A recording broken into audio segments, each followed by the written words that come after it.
महानगरपालिकेच्या निवडणुकीनिमित्त भाजप पक्षामध्ये अनेक हाय व्होल्टेज ड्रामा सुरू झाला असून भाजप मध्यवर्ती कार्यालयामध्ये काही कार्यकर्त्यांनी उपोषणाचे हत्यार उपसले आहे. आमदार संजय केनेकर तथा माजी शहराध्यक्ष शिरीष बोराळकर यांनी त्यांची समजूत घालण्याचा प्रयत्न केला.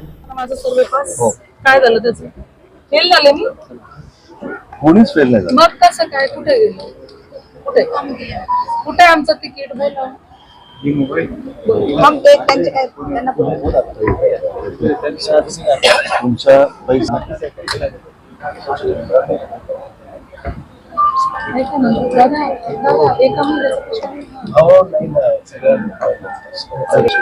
मला तुमच्या भावना तरी आपण एकत्र बोलणं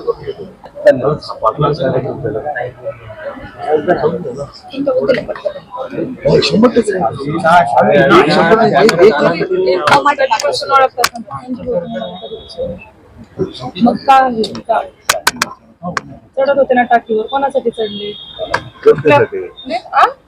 परत एकदा बोला. जनतेचं काम कोण करून घेतलं? मग काय? मग आम्ही टाक्यावर चढायचो, रस्त्याने गल्लोगल्ली फिरायचो आणि तुम्ही आमचं काय करायचं? आमचा तमाशा केलाय तुम्ही. तमाशा अक्षरशः वेळेवर ज्या महिलेचं काहीही काम नाही त्या महिलेला तुम्ही दिलं. आणि ज्या महिला तर पक्षाचं तोंड कधी बघितलं? कोण माणसं त्यांच्या, कोण बायका कुठे बघितल्या का? दिसल्या का कधी कुठल्या कार्यक्रमात? त्यांना विचारा बरं प्रश्न काय येतं त्यांना. आम्हाला विचारलं होतं काय ते याच्यामध्ये काय इंटरव्ह्यू मध्ये. हा राईट, इंटरव्ह्यू विचारा ना त्यांना. आमच्या समोर विचारा. एका पण बाईला जर एखाद्या प्रश्नाचं उत्तर येत असेल तर मी स्वतः तिचा प्रचार करतो. आणि जी इव्हन तुम्ही ज्या महिलेला माझ्या प्रभागामध्ये दिलंय ना, तिला प्रभाग विचारा कुठून कसा सुटलेला. मी तिथं तळागाळात काम केलेलं आहे 22 वर्ष. जोक नाही. माझा पैसा खर्च झालाय. आज का केलंय तुम्ही सगळं?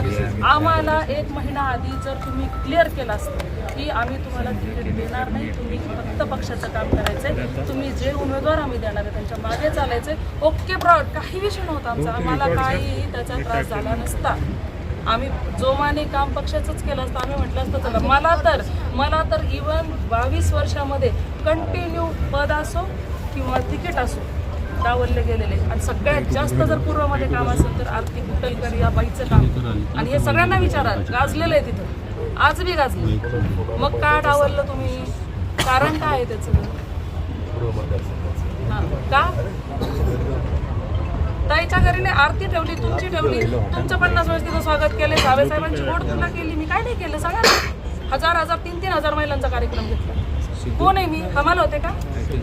रोजान लावली होती तुम्ही मला? पेमेंट चालू होता? मी जर पेमेंट जॉबला असते ना 10,000 रुपये महिन्यानं जरी असते, नाव आहे हिशोब आजपर्यंतचा माझा.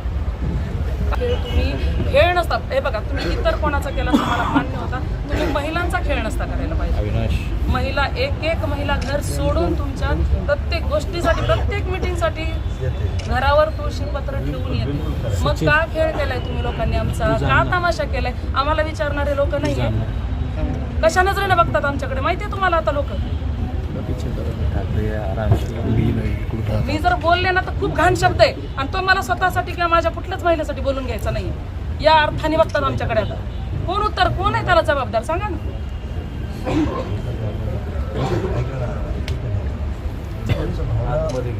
असं वाटतं का? अहो नाही समजल्या ना तुम्ही भावना बाबा आमच्या. नाही समजल्या. भावना समजणारे असते तुम्ही तर हा खेळ पांगलाच नसता. हे काय हा तमाशा आम्हाला पण आवडतो. पक्षाचे एकनिष्ठ म्हणजे आम्ही काय आहे, एका नवऱ्यासोबत संसार करणाऱ्या बायका आहे, 10 नवऱ्यासोबत नाही.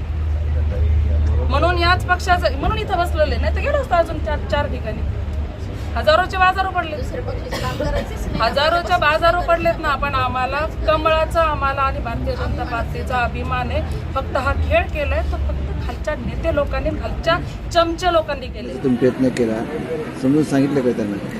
खरं तर सर्व महिला पदाधिकारी या शहराच्या होत्या आणि काही पश्चिम मध्यम मतदारसंघाच्या, काही मध्य मतदारसंघाच्या, काही पूर्व मतदारसंघाच्या. आणि खऱ्या अर्थानं महिलांची मागणी जी होती की बाबा जिथं महिला कार्यकर्ते ते महिलांना संधी द्या. आणि हा निवडणुकीचा यावेळेस सगळ्यांनाच लगेच- एकाच वेळेस लगेच- लगेच येऊ शकत नाही. आणि त्यामुळे साहजिकच आहे वर्षानुवर्ष काम करणारा कार्यकर्ता, समर्पित कर्मठ असलेला कार्यकर्ता, प्रामाणिक असलेला कार्यकर्ता पक्षाच्या भरोश्यावर बसतो.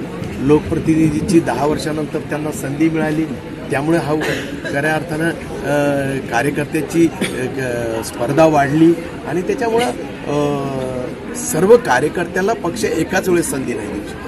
आणि त्यामुळे येणाऱ्या काळात आजही सरकार आहे, विविध जागेवर सर्व कार्यकर्त्याचा सन्मान केला जाईल आणि त्या पद्धतीनं कार्यकर्त्याला समजवलं आणि निश्चितपणे ऐकलं. आता बऱ्याच जणांना वाटतं केनेकरांचं काय, आज 38 वर्ष झाले या पक्षाचं मी काम करतो.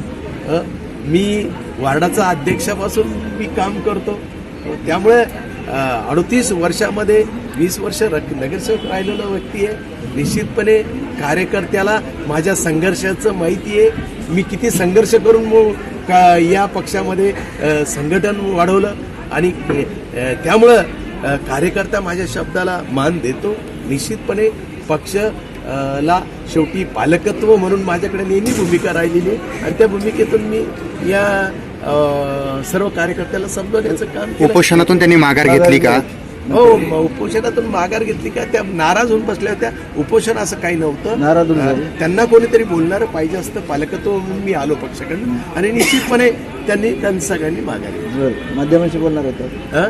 नाही, माध्यमाशी ते कोणीच बोलणार नाही, कारण त्यांचा राग निवळला. बरं, त्यांना तुम्ही काय असं दिलंय की त्यांनी तुमचं ऐकलंय? काय आश्वासन दिलंय? तुम्ही स्वीकृत नगरसेवक पद दिलंय, कोणतं महामंडळ न्यायचं म्हणताय की नेमकं काय? हे बघा, संघटनेमध्ये पक्षाच्या कार्यकर्त्याला काय देण्यापेक्षा त्याच्याशी संवाद करणे, त्याला उभारी देणे आणि एक आत्मविश्वास देणे. येणाऱ्या काळात सरकार आहे, सरकारामध्ये त्यांना वेगवेगळ्या ठिकाणी सन्मानित केलं जाईल. या सगळ्या चर्चा केल्या मी आणि माझ्या शब्दाला आजही तेवढाच मान आहे, कारण संघर्षाचा एक नेता म्हणून माझ्याकडे ते सगळे पाहतात. झालं का समाधान झालं का त्यांचं? सगळ्यांचं समाधान झालं.